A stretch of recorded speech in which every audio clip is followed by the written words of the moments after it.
Okay, so today I would like to start a new topic.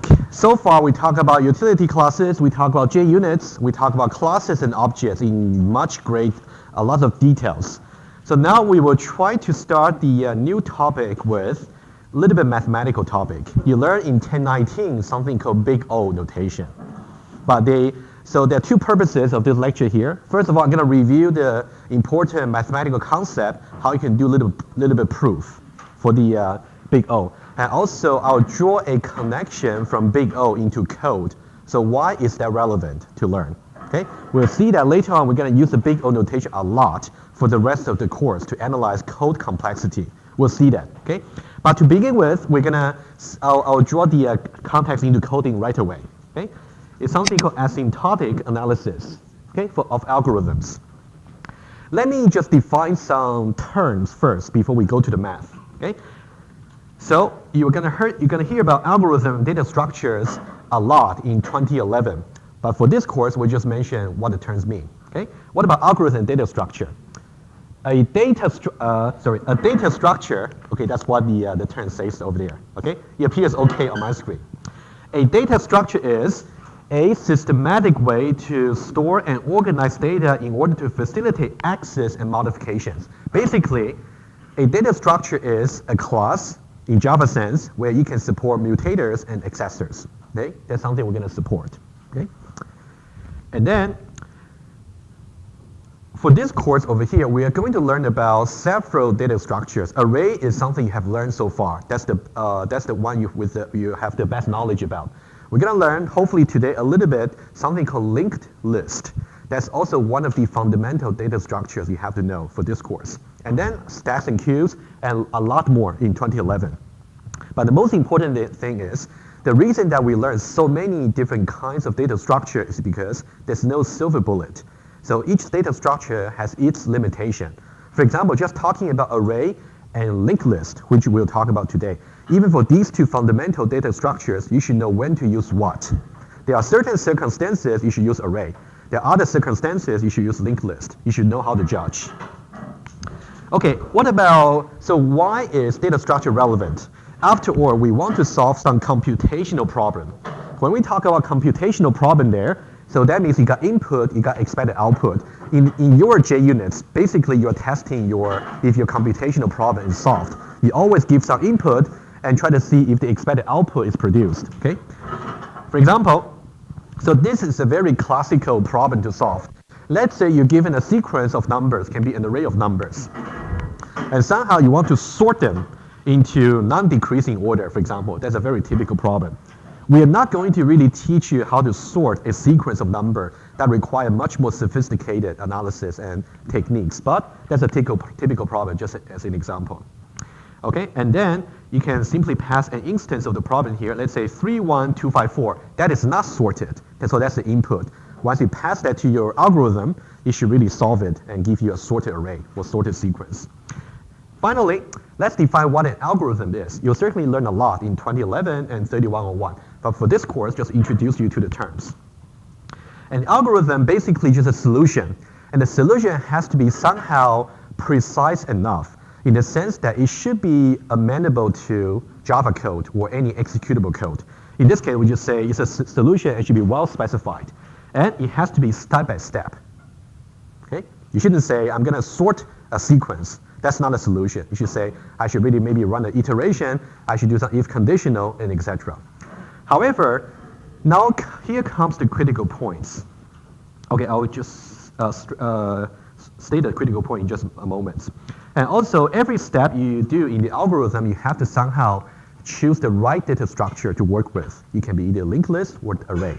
Okay, so this slide here just introduces you to some terms. Okay, so now, let's say you have an algorithm provided to me. How do I judge if the algorithm is good, right? So there are different criteria in general. So let's see what the criteria might be, and we'll see which one we should focus for this course. The first one is correctness. I would say that's some property or criterion you should never compromise. If your algorithm is not correct, doesn't matter how fast or how much little space it is using. Okay? It has to be correct. And so far, we really emphasize on correctness. You simply say, you got to pass the JUnit test, otherwise you receive 0 marks, right? Something like that. Okay, you use JUnit test. And now let's talk about efficiency. So here comes the critical points. What do we mean by efficiency? So there are 2 aspects for the efficiency. It can be either for time, complexity, which means your computer program runs as fast as possible, okay? Just about speed. But here the speed is very vague. What do you mean by speed? You mean about how many nanoseconds or how many seconds? On which computer? On the lab machines, on your mobile, or on the computer, right? So time for efficiency over here is a little bit vague. So we have to talk a little bit more about this to make it more precise. Also, space complexity. So this is about how much memory you're using. Are you initializing an array of size 1 million? Or you're trying to use maybe something that's more space efficient, right? So we got time, we got space. So now, to your intuition, okay, correctness is always priority. There's no compromise, first of all. Now, what about space versus time? Can you, just to your intuition, which one is more important? Time, okay, very good. Space is really about memory, right? For today's computer, you can easily get 2 terabytes or even more than that, right? So for us, time is really critical. We'll see that what you really mean by time. We have to measure time in a very mathematical manner, okay? We'll see that. Of course, that's something you learn in 1019, but I'll just review that and also to draw a connection to coding. Okay, so time is more important. Let's make that assumption. So for this course, we don't care too much about space. Not too much. It's mainly the time. We want to be as fast as possible. So which means if I got 2 options of solving the same problem, if somehow I can educationally decide one is more efficient time-wise than the other, I should choose the more efficient one. But how do we judge? That's why we're going to learn the techniques. Okay, so now for the running time, there are many different factors. I just learned about, just give you some example and flavor. Let's say we want to sort a sequence of numbers. Let's say that's the input. It might depend on the size. Presumably, if you sort simply an array of 10 integers, that should be much faster than sorting an array of 1 million integer, right? The size really matters, okay? And also, it's about the structure of your input. Let's say I'm trying to sort 1 million numbers. Let's say I got 2 cases. In case number 1, the array is almost sorted, almost. Maybe only 2 or 3 numbers are out of place. The other case is the array is completely random, completely out of order. Presumably, the structure for the first one, which is almost sorted, should be faster to sort, right? Just intuitively. So these are the main factors. Okay, so now how do we determine the running time? So we talk about running time over here. I'll read it out. Sorry, it's not clear. How do you determine the running time of an algorithm for your solution? Let me talk about a naive way, which you learn in the high school. Almost like you went to the chemistry lab and then try to do a little bit experiments in the labs, right? That's really what you do. And we'll try to address the limitation of that, and then we'll move on to the next one. Okay, we've got 2 possible ways. Let's see the first way first, quickly. You can either measure the time of your Java methods by experiments. When I say experiments, I really mean you have to run that on a physical computer. You have to finish your Java code, make sure it compiles, and run it, and to measure how much time you would take. Okay? And the second one is really what we want you to learn as a computer scientist. We want to somehow characterize the running time of your method or algorithm as a mathematical function. And that we can do exercises on the paper.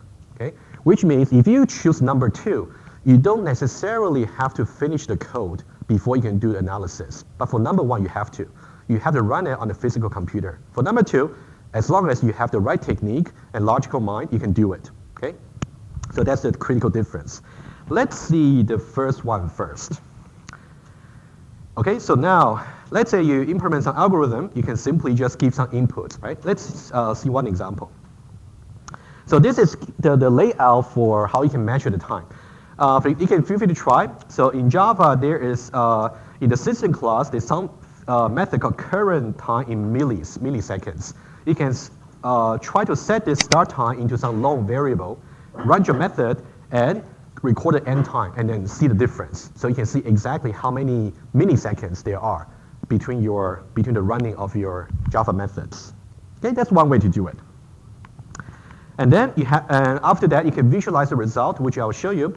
You can somehow do some very nice report to say, maybe based on these inputs I've run, I can decide maybe solution A is better than solution B. Okay? Okay. So now, of course, what you really have to make sure is, whatever test input you run actually on your physical computer, they should be representative enough. You really consider the worst case already. If you only consider the best case, let's say you always give an array that's almost sorted, that's not going to decide the worst case of your algorithm. Okay? Okay, let's see one example. Okay? The example is very easy. Let's say the input, there are two inputs over here. We have a single character, it can be a star, and also an integer n, can be any number.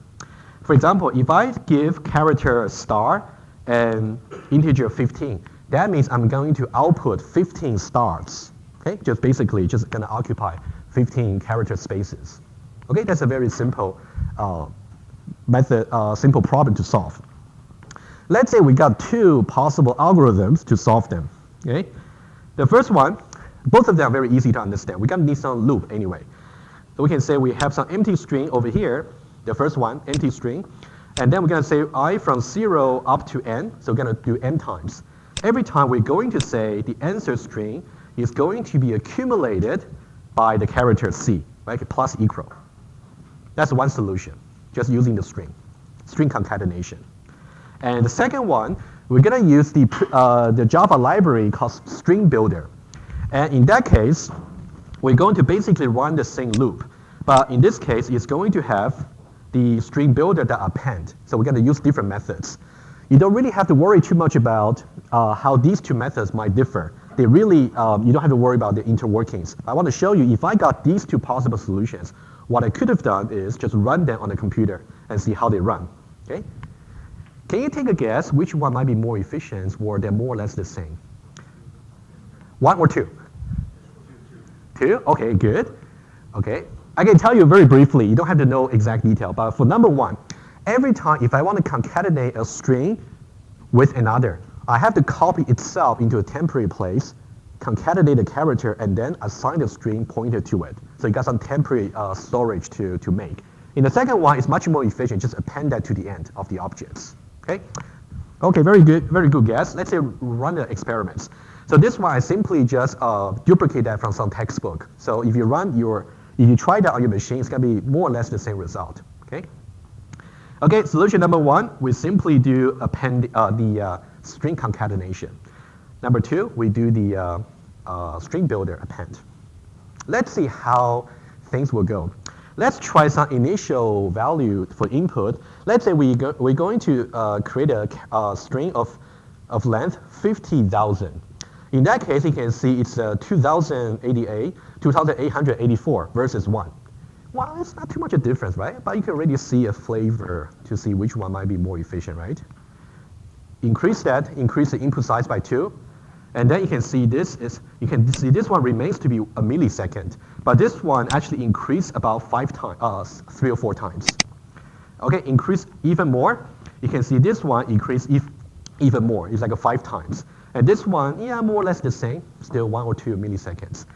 I'll show you what the interesting thing is. If you increase the input size to be very big, let's say this one over here, it takes about 3 days for the solution number one.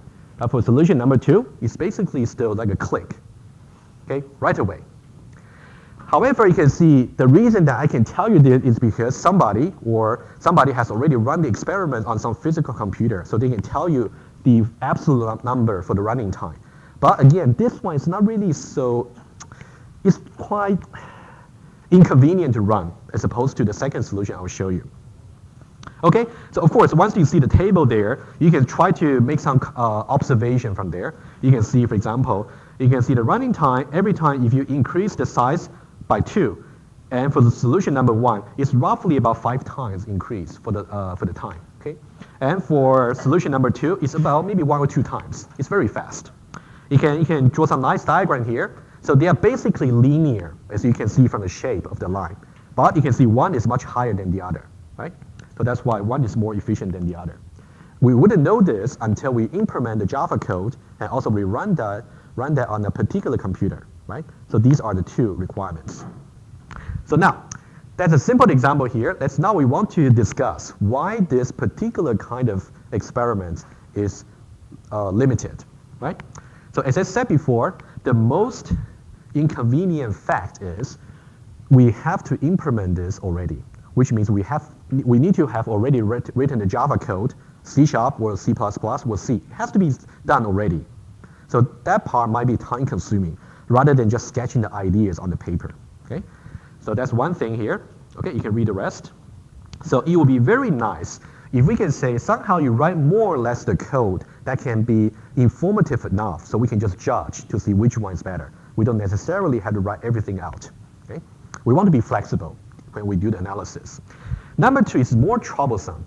Since we got so many different computers that might be either the hardware might be different, maybe different CPU, and different running processes at the same time, different memory capacity. If you run on your computer, it might be quite different from running the experiment in the Lausanne lab, right? Maybe yours is much faster, right?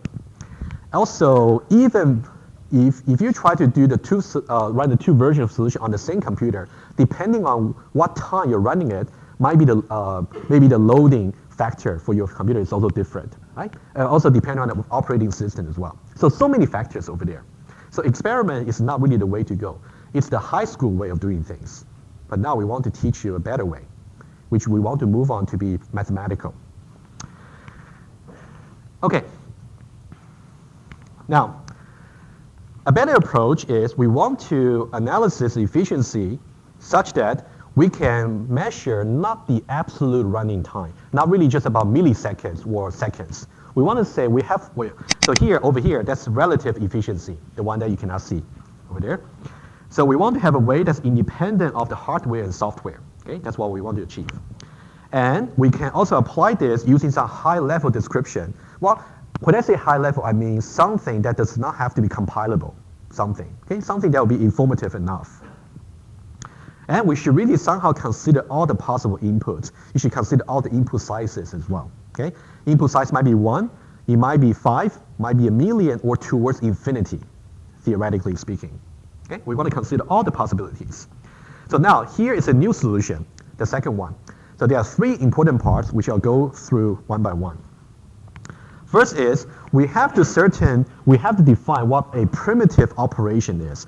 A primitive operation simply means, doesn't matter which platform of computer you're running, the primitive operation runs very, very fast. For example, if you want to look up an address into the memory, or you want to do a simple value assignments, those are considered primitive operations. They take simply constant amount of time. Doesn't matter which platform you're running. So we want to know how many primitive operations you have, first of all. And then we can somehow count how many primitive operations you have in your algorithm. And then we can approximate that using some mathematical technique. So we don't have to be so precise about, for example, it has to be exactly 102 primitive operations. We can say approximately how many you have. Okay? And then we have to focus on the worst case scenario. Okay? So it's either the best case, average case, or worst case. As I said before, don't even think about best case, right? That's too optimistic. Yeah, you don't want to be too optimistic. Okay. So far, any questions? So far, just concept. So now we'll do something a little bit more technical. Okay. So now, let's now consider one example. I'll show you how you can count primitive operations. Let's define what primitive operations are. So a primitive operation is simply the low level, that's the most basic instruction for the machines that can be executed. And they usually just take constant amount of time. Okay? So now, I'll just define the list of primitive operation for you. So that should be enough for you to judge for any method you may write. First of all, if you have an assignment over here, x is assigned to 5, we consider that as just 1. Okay? It's primitive, just 1. The time will be just 1. If you have indexing into the array, given some I, if you want to go to position I in the array, that's also constant. That's primitive.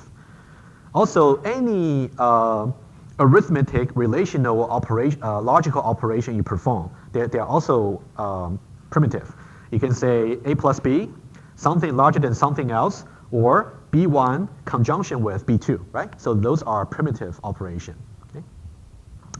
Also, if you have some attributes for the object, you can say account object ACC.balance. So accessing the attribute is also easy. Remember what I explained before, ACC is an object variable stores some address. What you will do is look up the address in the memory and go to the attribute field for that particular object. So that's also primitive.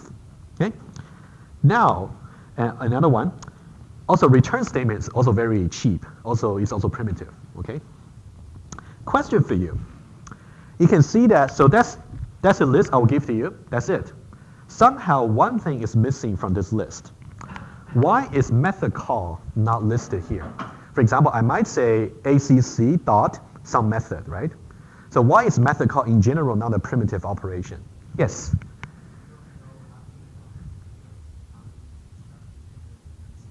Yeah, exactly. That's exactly correct. So the answer is, the reason that I said in general method call cannot be considered as primitive is because the method can be arbitrarily complicated. It can just be printing out hello world. That's very primitive. Or it can be doing a sorting on some array. That would be very complicated, right? So you simply don't know. You have to judge by method basis, okay? Okay, now here comes the most critical equation for you to understand. Now, so far we talk about primitive operation, and now we're going to fill the gap to move to mathematics, okay? What I will do is, I will show you an equation over here, okay, on the pad, to give you the concept. This is the only equation you have to know, well, for understanding this. Okay, let's say now, so the running time, I'll say RT, is simply going to be the running time, okay, how about this? Summation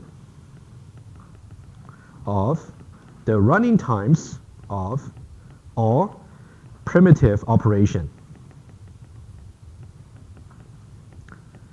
Intuitively, that's basically, if you can count how many exactly primitive operation you have, and each one of them simply takes some constant amount of time. Just multiply them together, sum up. Okay? So let me just be a little bit more mathematical. Let's say we know this symbol, right? Sigma, right? Let's say you got n primitive operations. Okay? And then you have I would be, so somehow we index all the primitive operation from 1 to n. So we have a way to refer to them. And now what we can say is, we simply say the running time for primitive operation I. So for primitive operation 1, okay, let me just say I as well. So what does that mean?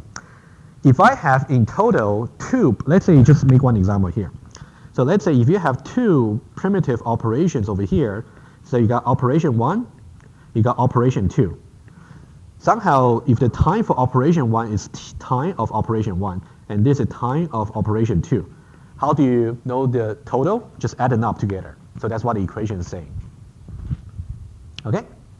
So now let's try to play with this equation a little bit. Since I said before, for any computer platform, for the primitive operation, the running time will just be constant, just a constant C. Constant is very small, okay? So what I would do is, doesn't matter what Ti is, I can simply say that's equal to C, just some constant. And remember some property about sigma, we can simply factor out C into the outside of this. Something like that, right?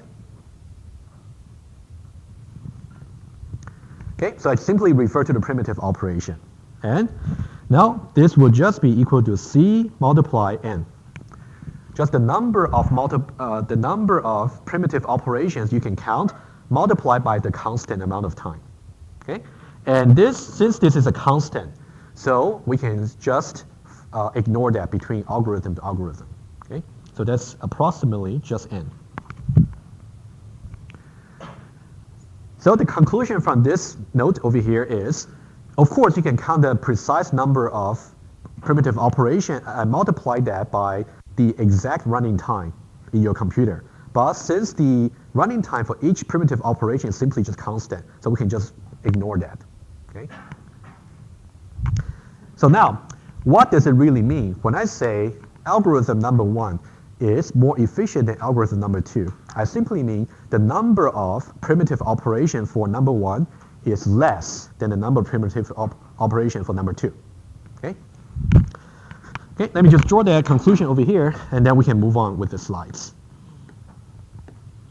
So now let's say, if I say program A more efficient than program B.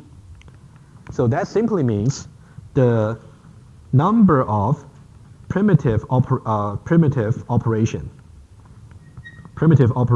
of A is less than the number of primitive operations in B.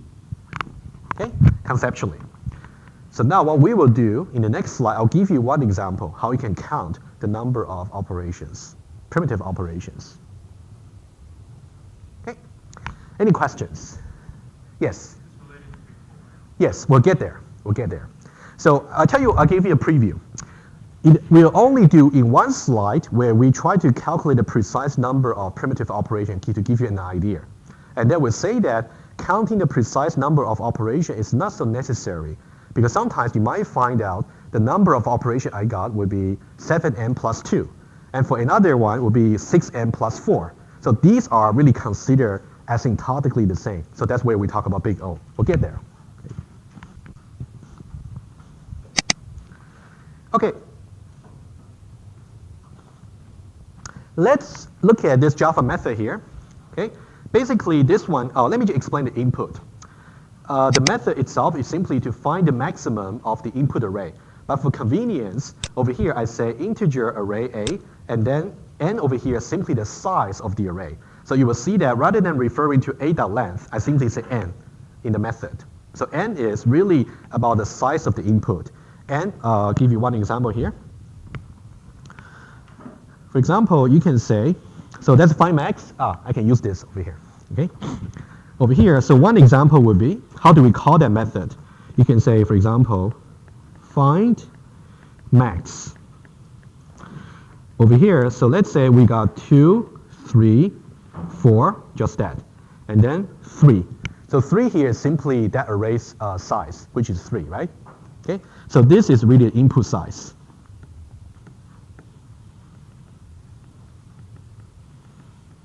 Okay, in this case, a.length.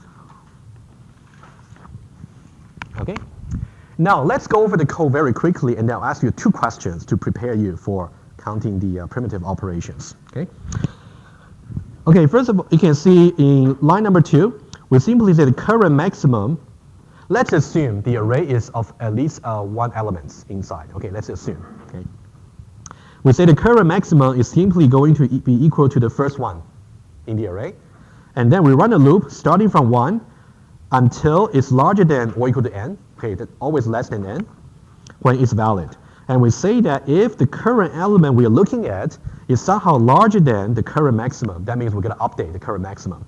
With the current maximum will just be equal to ai. And then we just increment every time. Eventually return the current maximum. But it's a very straightforward method that you have done before. Now we want to do precise counting of the primitive operations. Precise. When I say precise, I mean precise. Okay? In order for you to do that, I would like to ask 2 questions. Let me go back to the code, the same. First of all, look at line number 3. Line number 3 here, we have this for loop over here. And look at the state condition here. We say that as long as I is less than n, I'm going to stay in the loop and keep iterating. Now, if the input size is just n, right, the array length, how many times am I going to execute this I less than n condition? How many times? I heard n times, okay? Anyone else? N or n minus 1? I heard n minus 1. I can tell the most sensible answer would be n minus 1 or n. So now since they seem to be just, n minus 1 should be more or less the same, right? But now we talk about precise. Let's be precise. N or n minus 1, right? So can y m n? Or you want to change your answer? Are you saying if n is 1, it's Uh-huh. Anything is 2 is going to be 2 times. Okay, so why n? Because, well, I ranges from 1 to n, right? Okay, I think you're getting somewhere, okay. The correct answer is n times, not n minus 1. But let's know exactly why, okay? The reason that is n times, okay? First of all, it's n times. Why? Very easy. Let's think logically. So now let's think about the value of I over here, just I. Initially, I is 1, right? The value of I and the state condition I less than n, okay? When I is simply equal to 1, okay? And then I less than n, if we want to stay, is going to be true, right? 2, also true, all the way up to when I is n minus 1. In that case, it will still be true, which means we'll go to the iteration and increment it to n. In that case, the last iteration we will have is, after the very last iteration, n minus 1 is incremented to n. In that case, we still have to compare that. So that means the last one is going to be false. So this tells us we should exit from the loop. Does it make sense to you? That's why it's n, not n minus 1. You should say n minus 1 iterations, but you need n comparisons. The last comparison tells you it's now time to exit from the loop. That's why. Okay? Any question about this? Yes? Okay, sure, no problem. Think about this. First of all, let's focus on the table-like structure over there, okay? I initially is 1, agree? Let's make it actually concrete for you. Okay, I'm just doing another one here. Let's say n is simply 10, okay? So now I initially, in the first iteration, I less than 10 over here.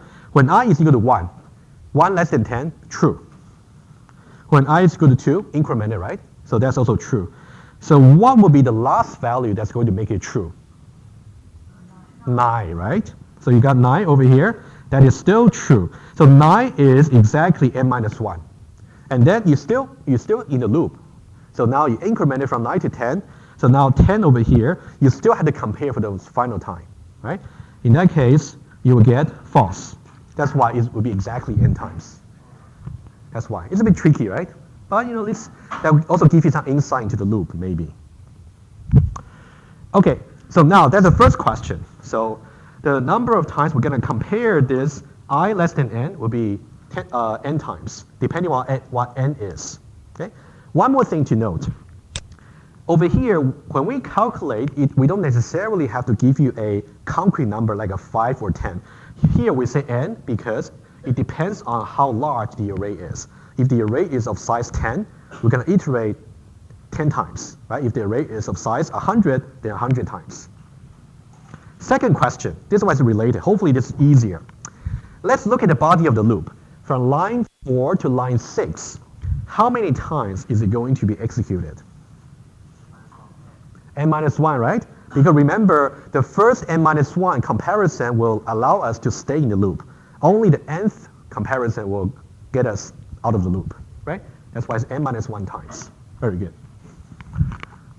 Okay, now you're prepared to count. Okay, given these two trickiest calculation here, let's try. We're going to go line by line. Let's not worry about line number 1. Okay, let's start from line number 2. Line number 2. How many primitive operation do we have? Give it a try. Give it a try.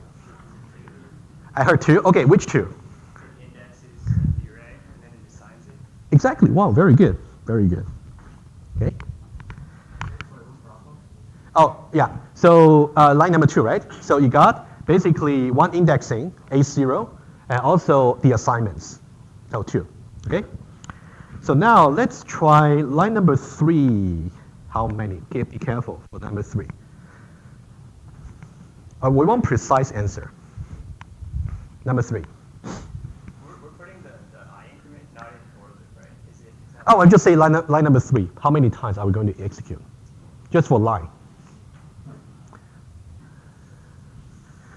You can see that, okay, give you a little bit hints. For line number 3, there are basically 2 parts you got to execute. I is initialized to be 1, and also I less than n. it matters which iteration of loop you're I'll just say in principle, in total. I heard n plus 1. How did you figure n plus 1? I less than n will execute n times, and then I is assigned to 1, right? Okay, n plus 1. Very good. That's why I cannot ask you this question in the beginning. So that'll be n plus 1. Because you can see this particular initialization here only one time. That's why it's called initialization. And then this comparison over here would be n times, as we just discussed. So n plus 1. Okay?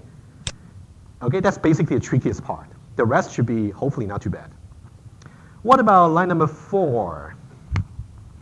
This one could be tricky as well. Okay. What about line number 4? Okay, I heard 2n minus 2, which means 2 times n minus 1, right? Okay, just make it a little bit more readable for the rest. Yeah. Anyone else? Line number 4. First of all, you can see line number 4 is part of the body of the loop. And we said before in question number 2, the body of the loop is going to be executed n minus 1 times. So all we got to do is to figure out for each time how many primitive operations there are in line number 4. We got array indexing, AI, and also we got comparison, so 2. Every time 2, and how many times? N minus 1 times. So 2 times n minus 1. Okay, that's what we get. Okay, that would be n minus 1 times 2. Okay, 1 indexing plus 1 comparison. Okay. What about line number 5? Well, that's the same, right? Yeah. The same because you hear array indexing here, and then assignment. So, okay, the same. What about line number 6? This is a bit tricky. Line number 6. Would be n minus 1 or n minus 1 times 2 or something else.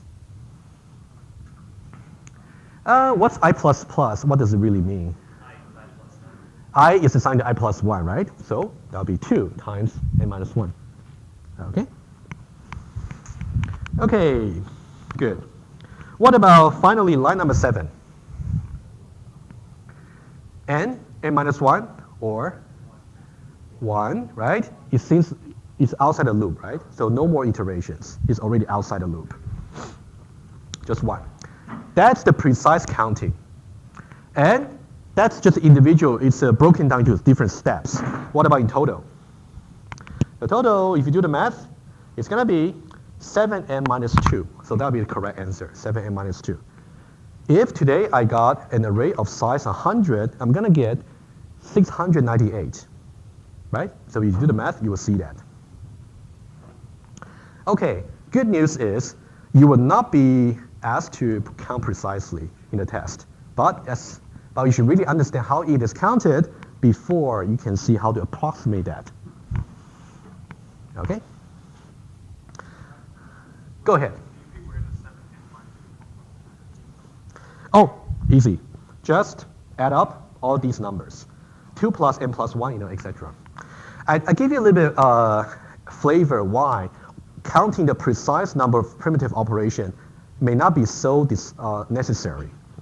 Let's say, for example, you can see over here, right? Over here, let me just give you one example here. You can see here we have AI larger than current max, right? Over here, I can rewrite this program just a little bit, okay? Let's say, I'll just say that out. Let's say I insert between line 3 and line number 4. I just declare another Boolean variable. I say Boolean B is assigned to AI larger than current max. And then I still keep this line the same. So somehow I'm introducing another n minus 1 steps, right, into the running time. However, it turns out it doesn't really matter. They are really equally efficient, even though there are more primitive operations, right? Okay. Any question about this slide here before I move on? This slide here simply shows you how you should really at least know what the primitive operations are. Because even if you want to approximate the number of primitive operations, you still have to know which ones are primitive. Okay, so now, guys, really, no questions? Really? Okay, we'll hopefully see more examples. Yeah. Okay, how do we approximate the number of primitive operations? Before I go to the math, let me give you, just for this particular example, let me introduce some terms to you, okay? Because that's a very easy mathematical equation, okay? So what we have is, so now let's say given that the precise number of primitive operations is 7n minus 2. N is to the power of 1. I'm pretty sure you know that, right? So now we can view that slightly differently. It's 7 times n minus 2 times n to the power of 0, right? Let me introduce some terms to you over here. Okay, so given any equation like this, first of all, we say that n over here is the highest power because the power is simply just 1, right? That's the highest one. And what about the second one? Well, 0, right? That's the second power. But we only worry about the highest power, okay? And we say that the 7 over here and the 2 over here, they are called the multiplicative constant, okay? And also, for 2 times n to the power of 0, which is 2, that's called the lower term. And everything except for the highest power, they're called the lower terms. So what is really so important about these? Okay? So now this is the critical thing. So this is how we can approximate the function. Okay? But I will try to prove that to you mathematically a little bit later. Okay? We can only consider, we only care the highest power. In this case, we only care about n. Okay? But what can we drop? We can drop both the multiplicative constant and we can drop the lower terms. In that case, let me just make it more visual to you. If you have 7 times n to the power of 1 plus 2 times n to the power of 0. In this case, first of all, we can drop the multiplicative constant over here. And then we know that this is the highest power. So we can also drop the lower terms. And we only get n. Similarly, if we got another equation, let's say 23n minus 2. That's just another possible outcome, right? In that case, we do the same exercise. So that's the highest power here. Drop the multiplicative constant in the lower term. So that one is also n. So mathematically speaking, these two algorithms are equally efficient, equally. Okay, now how about some very quick exercise? Let's say we have that. What's the highest power? N squared. Thank you. Good. What about multiplicative constant? What do we have? 723. Very good. Easy. What about lower terms? It should be all the lower terms actually, right? Everything but the highest power. 7n plus 2n log n, right? Okay. So this one is still informal, but we're getting there. Okay. So now given the high level description, let's say something close to Java, for example, the find max we just saw. So somehow you're given this mathematical function 7n minus 2, and then we want to somehow approximate them. Okay, let's just give some more formal name to them. If I have anything you can see is simply n to the power of 0, for example 5. In this case we call them constant.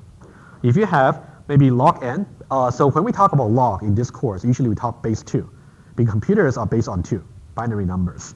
Okay, so if you got log n, that's logarithmic. Or you can have n to the power of 1. In that case, it's linear. Okay. Also, you got quadratic, power of 2, cubic, power of 3, and also exponential. Exponential is basically the worst running time you can get into, the worst. Okay. But maybe sometimes it's maybe the best solution you can have. Okay. But I would say usually the algorithm we ask you to design, they shouldn't be exponential. Okay, this one just to tell you that for a given algorithm, when you get different inputs, you got different running time. So now, let's say this is the most running time, that's the worst case. Or you got best case, or you got average case. So for this course, we only talk about worst case. Best case is not worth talking about, right? You want to be as pessimistic as possible. Average case, usually you have to apply some complicated probability analysis, but that's not also the topic for this course, okay? Only worst case for this course. Okay, any questions before I move on? Okay, yeah. What if the probability of having a worst case is really, really, really low? Would that be? Well, in that case, of course, it's going to impact your average case, right? But when we do the worst case, we don't talk about probability. We just say what can happen the worst. Yeah. Okay, let's now move on. Now, let's talk about asymptotic analysis. You might learn about this term possibly in your calculus course, maybe, when you talk about asymptotic. Asymptotic over here, right? Asymptotic simply means towards the limits. So over there, when we talk about in the find max, the array size is simply just n. But theoretically, we can think about the array size maybe 1, maybe 2, maybe a million, or it can be just infinity. So we're thinking towards the infinity. Okay? That's why it's called asymptotic analysis. Okay, so behavior in the limits, and now what we like to do is, okay, let me show you this. So now what we will show you is, for example, if you have, let's say running time number 1 is simply just n, and running time n squared is n to the power of 2. You can see the highest powers for these two functions are different. One is 1, the other one is 2. When they're different, they should not be equally efficient. They should not be. Okay? And when you do asymptotic analysis, you can just focus on the relative running time. You don't really talk about milliseconds or nanoseconds anymore. You don't. Okay? Okay, you can drop the lower terms, multiplicative constants, and then over here, if you look at that, you get running time number 1, running time number 2. So they are considered equally efficient asymptotically. Why? Because somehow we can show you that they belong to the same family, big O. Okay, we'll talk about big O in just a moment. Okay, maybe in the next slide, I can't forget. So these two, very easy. Think about what the highest power is in this case, 2 and 2. So they're the same. Okay, you might be thinking this way. Let me give you some extreme case. Let's say in one case is 3n squared plus a million. Another case is 100n squared minus a million. Right? Even in this case, we say that they are equally efficient asymptotically because the input size can get to infinity. So eventually starting from certain points, it wouldn't matter anymore. They're equally efficient. Of course, in practice, you should choose the first one in practice. Now we've say in theory. Okay. So now, for this course, we only talk about big O. I believe in 2011, they will talk about lower bound and also tight bound. But for this course, only the big O. Okay? Only the upper bound. Okay? And now what I would like to do is, I'm going to show you the definition for big O. Okay, I'll show you a diagram, and I'll give you one example to show you. Okay? Basically, let me just run the definition very quickly, and I'll show you an illustration. The definition is very dry. So now we talk about two functions, f of n and g of n. So f and g. F is the running time of your find max, let's say 7n minus 2 or something else. Fn simply means the running time for your algorithm. G of n is the asymptotic upper bound we like to show. We're going to prove it by choosing two things. Okay? So f of n is the running time, and then g of n, we say that big O of g of n is a collection of functions, which means the upper bound. Okay? If we say that f of n is a member of the family of functions, that means f of n can be somehow bounded by g of n. But how do we bound? So here's something we got to show. The way to show that is we have to use two things. So if you want to show that f of n is a member of the family of g of n, right? So you want to say your algorithm running time is upper bounded by g of n asymptotically. So you're going to choose two things. One is you're going to choose a constant c. You're going to choose another constant c0. Constant c is like a multiplicative constant. And then c0 is a starting point where g of n multiplied by c can bound f of n. Okay? Just by definition, and I'll show you a diagram. Okay? So that's the most important equation you got to see. Okay? I'll show that to you. Okay? It is really important that you got to choose both and show them precisely. Okay?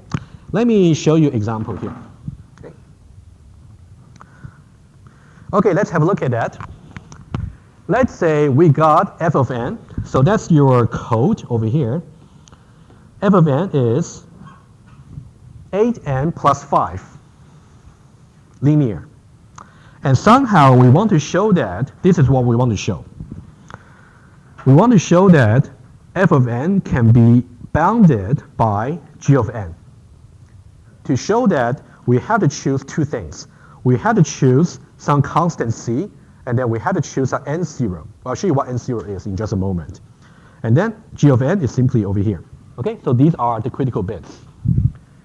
Okay, I have a table there. I'll walk you through. Okay, this is only a simple case, of course. Okay, now let's see that. N over here, you can think of it as input size. Okay, 8n plus 5, this is f of n, which is your code. Something that your algorithm will take. Okay, and 9n over here, be careful. When I say 9n over here, it's simply 9 times n. 9 over here is the c that we chose. And n over here is simply g of n. We want to show that starting from certain points, c times g of n can upper bound f of n, starting from some point.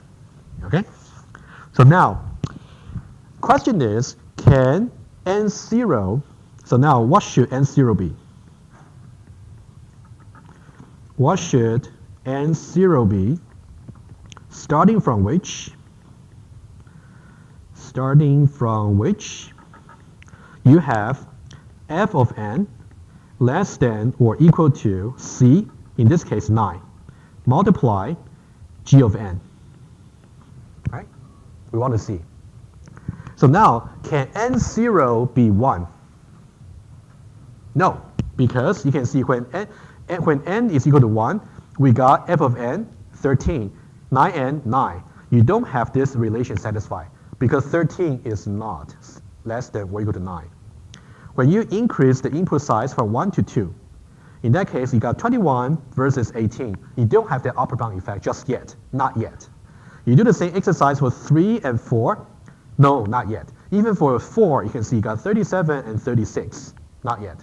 However, starting from 5 over here, you do have that. You can see from 5 over here, you have, over here, 45 less than or equal to 45. So that means you got exactly 8n plus 5 less than or equal to 9 times n. So this is the starting point of the upper bound effects. Before that, no. Okay? And you're going to see that it's going to have the upper bound effect. You get 53 less than or equal to 54, and etc. You can verify that by yourself to continue. Okay? Now, let's see how this can be drawn on a figure. Okay, I'm going to show you. Okay?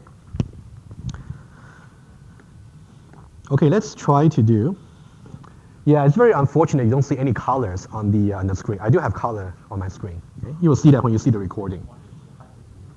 Okay, let's see this. Let's try to draw this diagram over here. Okay, let's say we got running time over here, and then we have input size, n. Okay, like that. Roughly, this is what we have. Okay, first of all, we have an plus 5, something like that. F of n is 8n plus 5, something like that. And also, you have, I'll use color so you can see the recording. Okay, we also have g of n, which is just n. Sorry, it's not really parallel, but you get the point, right? G of n is just equal to n. Of course, f of n should be steeper. Okay, it should be. So now the point is, just g of n alone, you can never ever get upper bound effects. So that's why we need to choose the multiplicative constant. Okay. So now, once you choose that multiplicative constant, what you will get something like this. Okay, so that is, this one over here is c times g of n.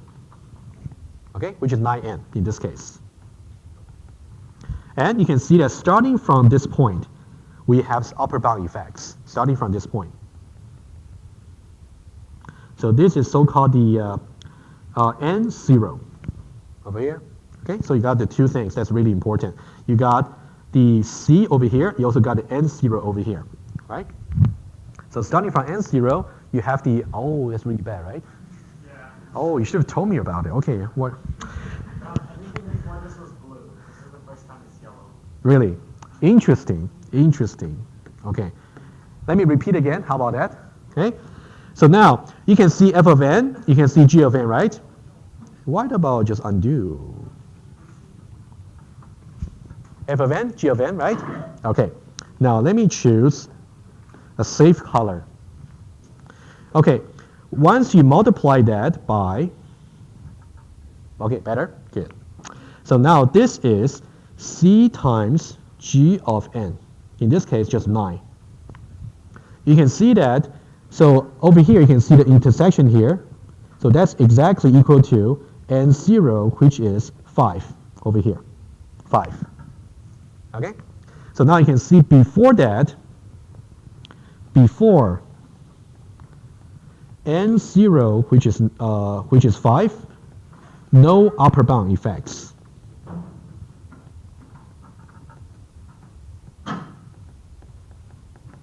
But after which, you do have one. So now, whenever you want to prove that the running time function for your algorithm is a big of something, you have to choose C and you got to choose N0. Okay, that's my point. Any questions? Any questions? I know today require a lot more intention for you, but you know, let's deal with it. Okay. Any question, please? Yeah.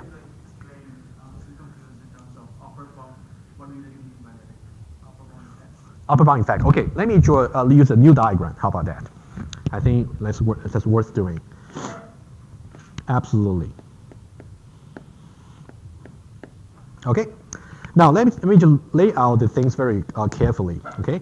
So now let's say over here, f of n is 8n plus 5. We want to show that f of n is big O of n. Okay? Basically, over here, we say that this n over here, let's call it g. So that's g of n. Okay? We want to show that starting from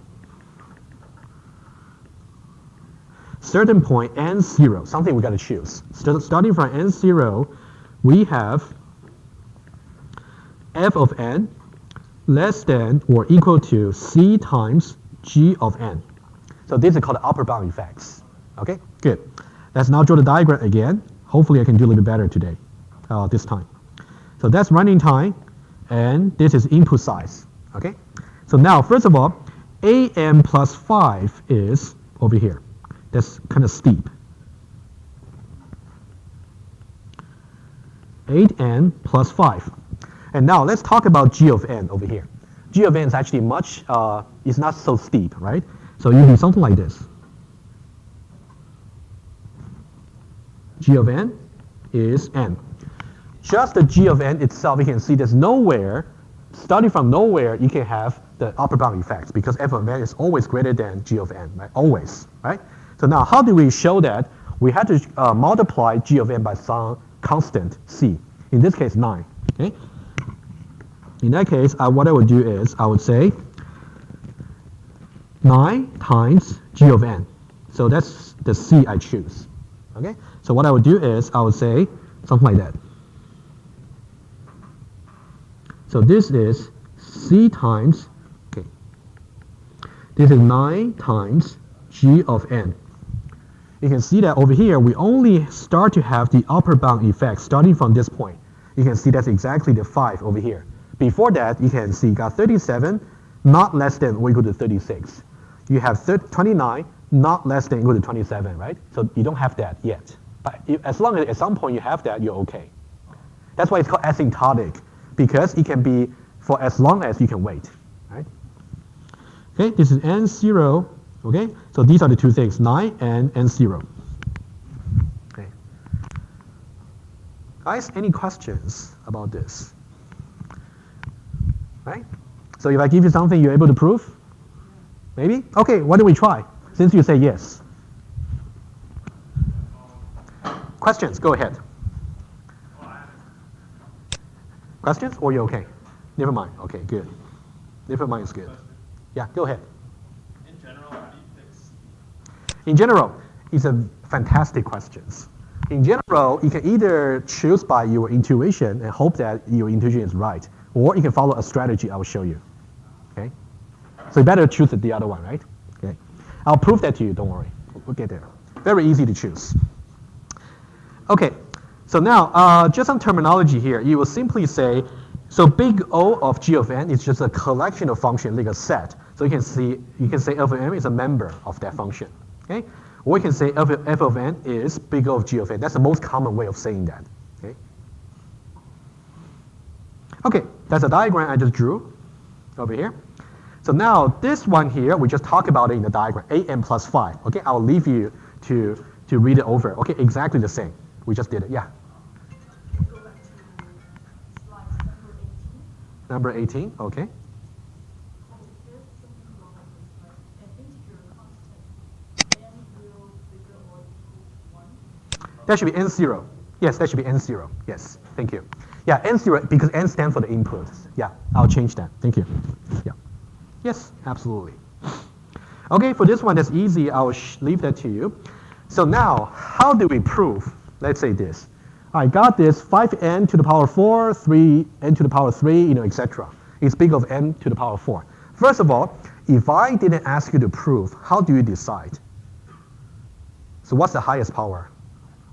4, and that's it. Right? Intuitively, it's very easy. But if I want you to prove, you cannot just say because that's the highest power. No, that's not the way to prove it. Right? If I say proof, I really mean proof. Okay?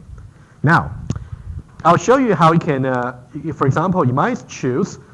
So one way to do it, you can see that one strategy, back to your question there, I can simply add up the multiplicative constant.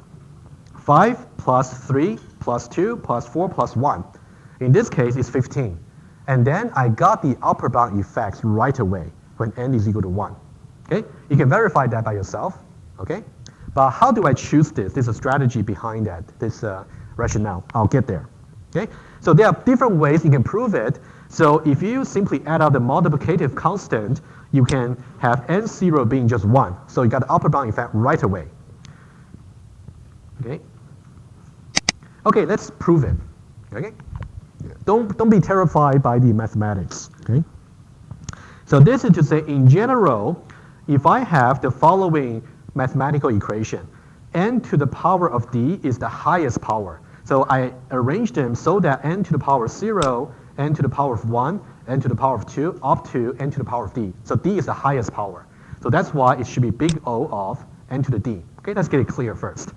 And for each power there, I have some multiplicative constant, a0, a1, a2, and ad. And the multiplicative constant can either be positive, 0, or negative. Either way. Okay? Let's get it clear. And now, this is to say, whenever you got this kind of equation here, how do you decide the big O? Just choose the highest power, as I said. But why? Why can we do that? Because by choosing the highest power, you can always find the C and N0. You can always find it. Okay? So now, let's see how we can do this. Okay? So now, first of all, you can see that because, okay, I'll give you some intuition. Okay? And then we're done for this. Let's say this is our f of n. A0 n to the power of 0 plus a1 n to the power of 1 plus all the way to ad, okay, times n to the power of d. That's what we have. Okay? So now we know that the n, which is input size,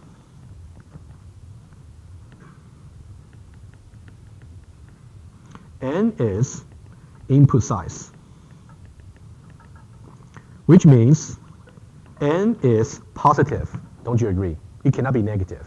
And what does that mean? That means n0 is always less than n1, always less than n2, always less than n3, and etc. The higher the power is, the larger the value is, first of all. Okay? So now, I can say that this is less than or equal to the following. Okay? What I would do is A0 times, okay, A0 times n to the d. I put a d right away. Plus A1 multiply n to the d plus all the way to AD times n to the d. Because I know that over here, you can see A0 less than or equal to A0. Oh, beg your pardon. Let me do it again. That's not what I meant to do. I know n to the power of 0 less than or equal to n to the d, right? And n to the 1 also less than or equal to n to the d. And also over here, less than or equal to. I know that, so I can have that equation. Okay? So now I can factor them out. I simply got less than or equal to A0 plus A1 plus all the way to AD times n to the d. That's what I have. But now we got to be careful. Remember what I said before, the multiplicative constant might be negative, right? So now that's why in the proof, to be 100% safe, to really don't worry about the, to ignore the offset effect, to really get away from that. So what you really have to do is put absolute value there. Okay? So now this is how you can choose C. So now back to your question. So the way to choose C is to get the sum of the absolute values of the multiplicative constants. Absolute values, really important. Okay? Okay, you can also go through the proof. That's pretty much went over already. Okay, so now once you get it, you can get n0 simply just 1, always the case. Let's do some exercise, shall we? Let's do some exercise over here. So now, first of all, given this, what's the big O? N squared? Okay, I agree. How do you choose C and n0? Let's use a strategy over there. Simply add up the absolute values of the multiplicative constant. What's that? 15? I agree. Very good. Okay. Very easy. Let's just do more. There will be a tricky one. I'll show you. And that you should know why the tricky one doesn't quite work. How about this one? Oh, actually, this n. Oh, okay, n cubed. Doesn't matter. C. How do we choose C? 35? Good. Okay, you should do faster than this in the lab test, right? You know that. Okay. Okay, this one is, this one, how about this? This one is tricky. First of all, how do you choose C? If you choose 5, that means, first of all, we know that this is, oh, what's big O, first of all? Log n, I agree. First of all, I agree. And then if you say I choose 5, if I choose 5, that means you want n0 to be 1. However, the answer is no. n0 cannot be 1. Let's see why, of course. Okay, we want to judge. Remember what n0 really means. n0 means starting from this point, I should have the upper bound effect, which means f of n should be less than or equal to the multiplicative constant I chose multiplied by g of n. However, we'll see that, I'll show you the detail. In this case, we don't have the upper bound effect just yet because log n is so special. What is log 1? 0, right? You know that, right? Log 1 is 0. Let's see why. Let's see. Why cannot n0 be 1? Why is that? It's simply because we don't have that upper bound effects. Okay? So let's say we choose n0 to be 1. So that means we claim that f of 1 should be upper bounded by the c we choose, which is 5, right? 5 times log 1. But what's log 1? 0. 0 times 5, 0. Right? So you don't have that tricky, right? So now let's do that precisely. If you have f of 1, you will get 3 log 1 plus 2. You still get 2. That's f of n. However, when you get to the c times g of n, you got 0, because log 2 is simply just, log 1 is simply 0. So you don't really have this upper bound effect. So n0 cannot be 1 in this case. Okay? Think a little bit more about this case. That's tricky. Okay. How about this? First of all, what's big O? Exponential 2 to the n, right? Okay. Oh, did you see that? Maybe some of you saw that. Okay, for those of you who didn't see that, what should we see?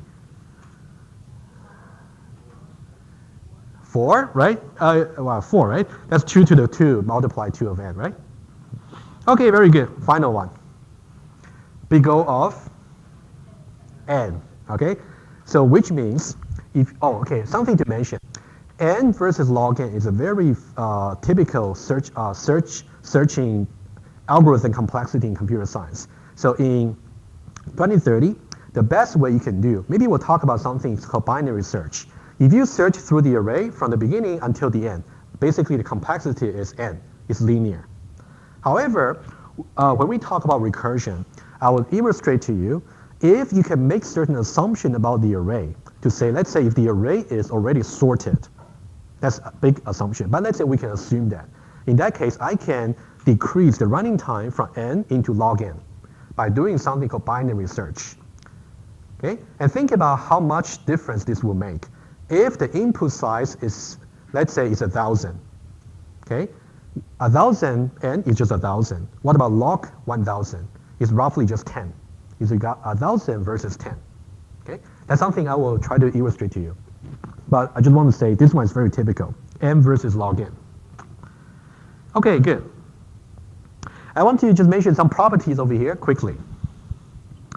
Okay, so now when you specify your big O, you want to be as tight as possible. So what do I mean? Okay, so now let's say if you have this, you can say, what should that be? It should be just big O of n to the 3, right?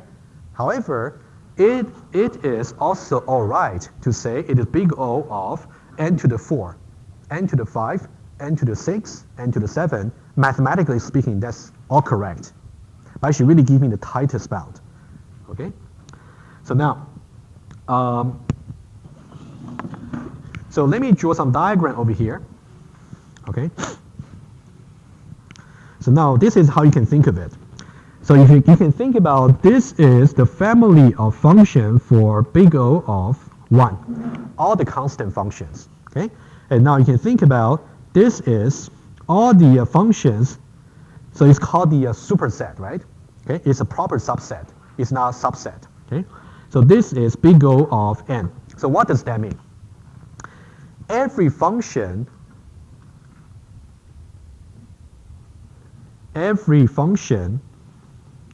that is big O of 1 is also big O of n, but not vice versa.